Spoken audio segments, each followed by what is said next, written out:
What if the ground beneath one of the most sacred rivers on earth was trying to tell us something? What if the very place where heaven touched earth, where miracles were recorded, where the Son of God himself was baptized, was now breaking its silence? Something is rising from the Jordan River, and it is not random. It is not coincidence, and it cannot be explained by science alone. Because what is being uncovered along the banks of this ancient river aligns so precisely with scripture that even those who do not believe are stopping to ask what is happening. Stay with me, because what you are about to hear will challenge everything you think you know about the world we are living in right now. And by the end of this, you will understand why the Bible said this moment was coming long before any of us were born. The Jordan River is not just any river. It is not simply a geographical landmark on a map of the Middle East. It is not just a tourist destination for pilgrims carrying bottles to fill with holy water.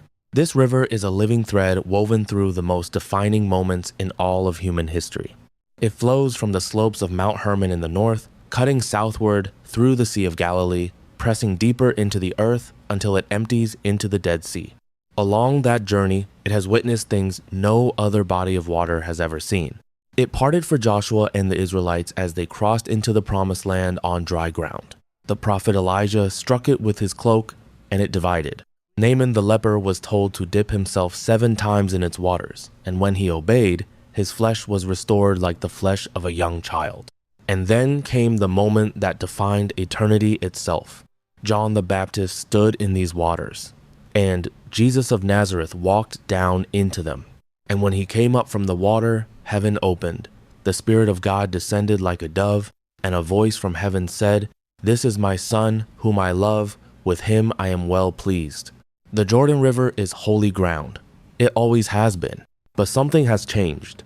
The waters are retreating, the riverbed that once flowed strong and deep is now cracked, dry, and exposed, and what is being revealed in that exposed ground is forcing the entire world to pay attention.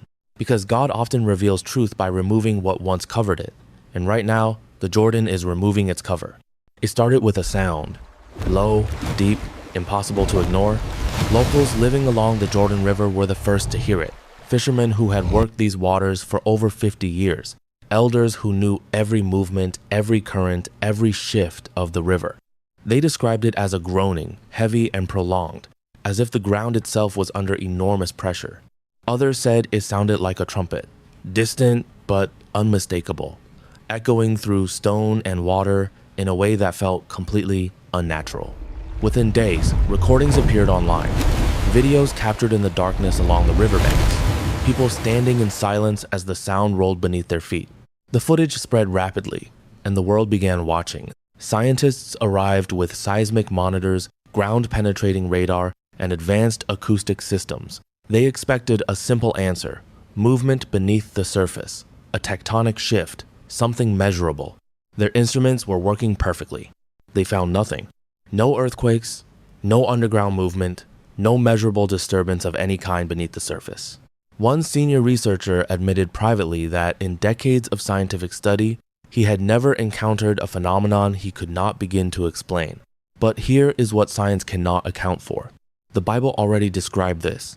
In Romans 8:22, the Apostle Paul writes with stunning precision, "The whole creation has been groaning as in the pains of childbirth right up to the present time." Groaning, the exact same word witnesses used to describe what they were hearing beneath the Jordan River. Could creation itself be crying out? Could the earth be signaling that something is about to shift in a way that has not been seen since the earliest chapters of human history? And consider this. Throughout all of Scripture, God has used sound to announce divine movement.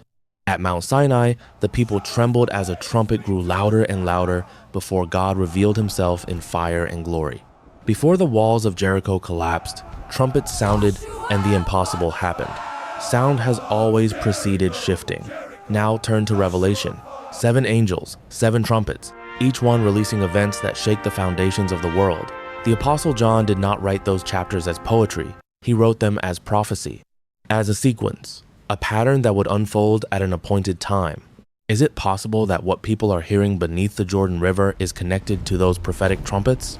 Is it possible that the sequence has already begun?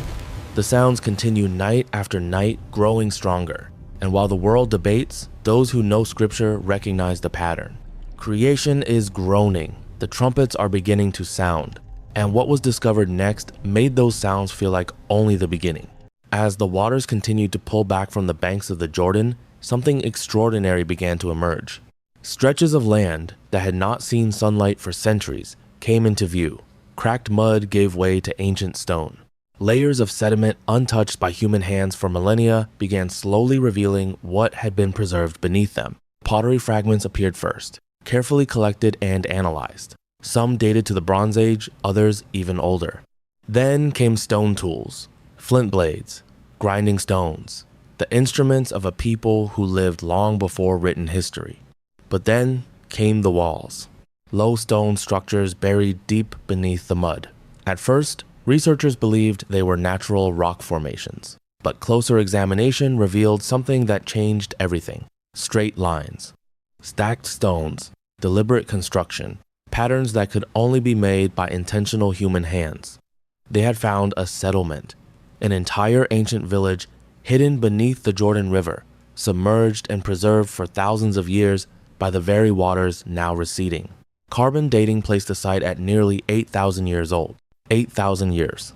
Older than the pyramids, older than Stonehenge, older than almost every known civilization currently recorded in human history. Who were these people? How did this settlement end up beneath the river? And why is it being revealed now, at this precise moment in history? But here is the detail that silences every rational argument. This ancient settlement sat directly along the path described in Joshua chapter 3. The very ground where the priests carried the Ark of the Covenant forward as the Jordan was at flood stage, impossible to cross. The very ground where God commanded them to step forward in faith before the waters moved. And when their feet touched the water, the river stopped. It rose in a heap upstream, and the people crossed on dry ground. Scripture records it plainly. The priests stood firm on dry ground in the middle of the Jordan while all Israel passed by. Dry ground, the same ground now being exposed again. This is not archaeology alone. This is confirmation. What God preserved beneath this river for 8,000 years is now being uncovered on purpose.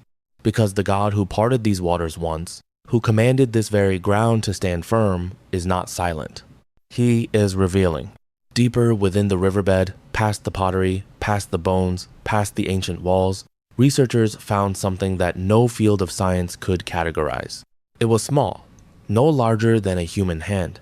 At first glance, it appeared to be a worn piece of stone. But when the mud was washed away, everything changed. It was a seal, carved from a material unlike anything known in the region.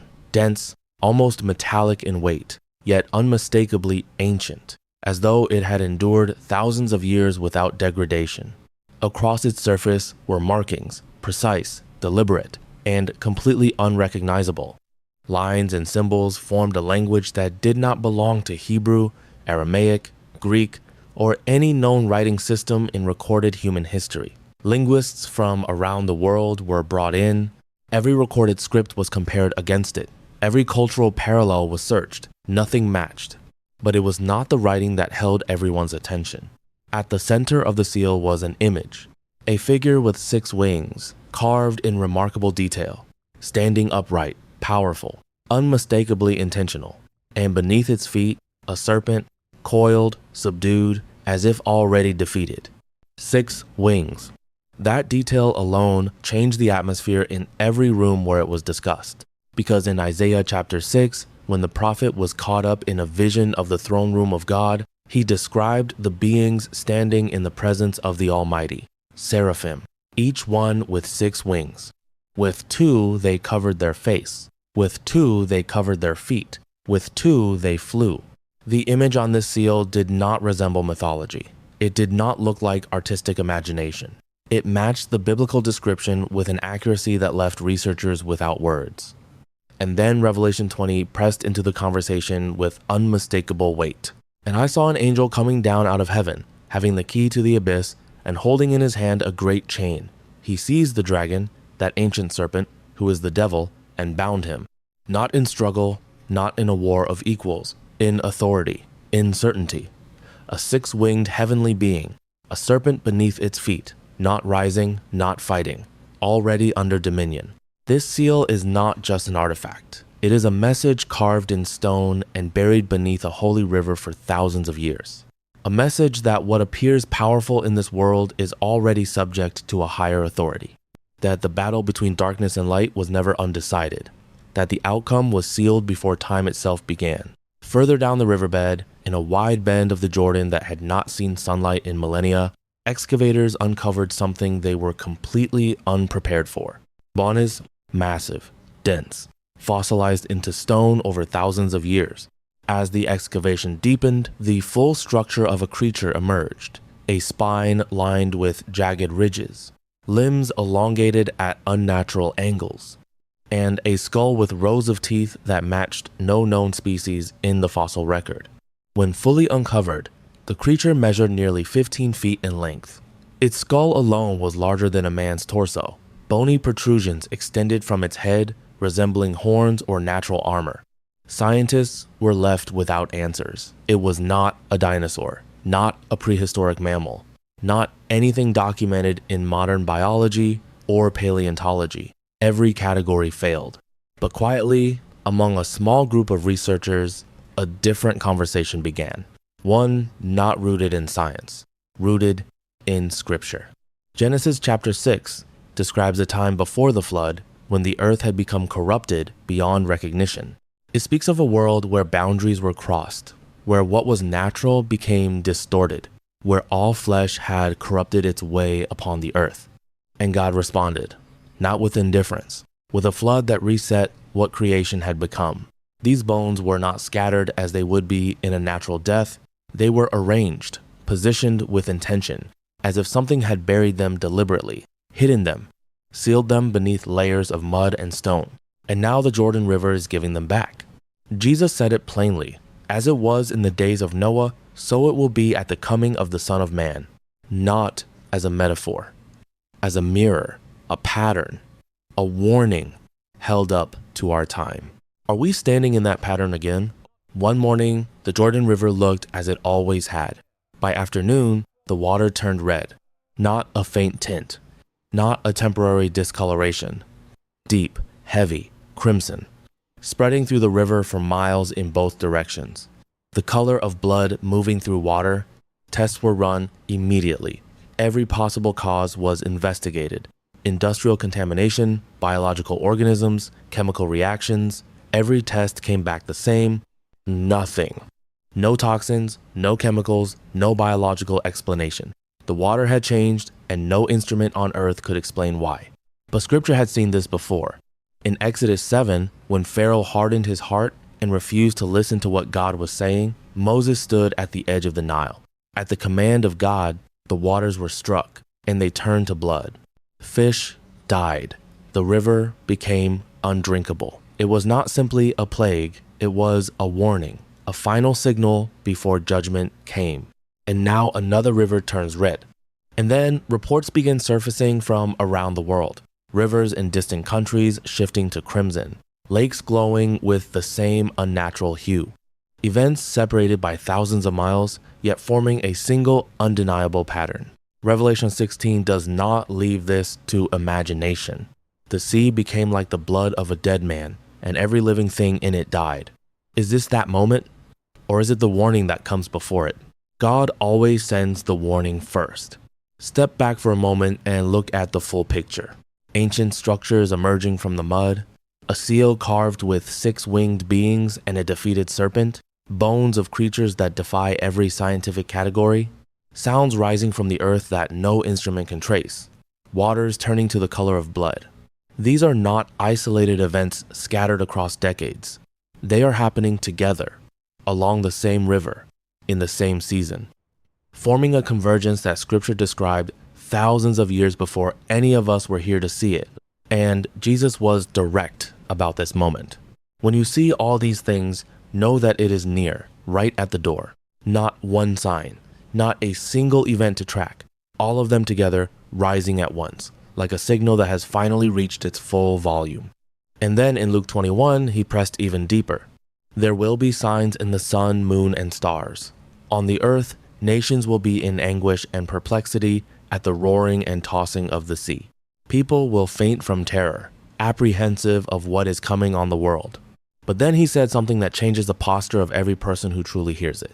When these things begin to take place, stand up and lift up your heads, because your redemption is drawing near. Not fear, not panic, not confusion, readiness. This is not a message designed to terrify you. This is a message designed to wake you up, because the danger has never been the signs themselves. The danger is missing them. The danger is living like the days of Noah, seeing the evidence rising all around you, and continuing as if nothing is changing. So let me speak to you directly now, not as a viewer, not as an audience. As a person standing at the same threshold these signs are pointing toward, question is no longer academic, it is personal. Where do you stand? Are you watching, or are you waiting for certainty that Scripture says will not come before the moment passes? The window of grace does not stay open forever. History shows this clearly. Noah preached, the ark stood in plain sight, the invitation was open, and then the door closed. But right now, the door is still open, and this river, this ancient, holy, divinely witnessed river, is speaking again. Not to scare you, not to confuse you, to wake you up, to call you back, to remind you that the same God who parted these waters, who baptized his Son in this place, who sealed ancient things beneath its depths for appointed times, is still moving. He is not absent. He is not silent. He is revealing. And if that stirs something in you, do not let it pass. Share this message with someone who needs to hear it, someone searching for answers, someone who has been watching the world and feeling that something is shifting but cannot name what it is. Tell them what you found here. Because what the Jordan River is revealing is not just history being uncovered. It is prophecy being fulfilled, and the invitation is still standing. Stay awake. Stay ready. Your redemption is drawing near. Subscribe for more prophetic revelations. Comment below. What sign are you seeing in your part of the world? Share this with someone who needs to see it today.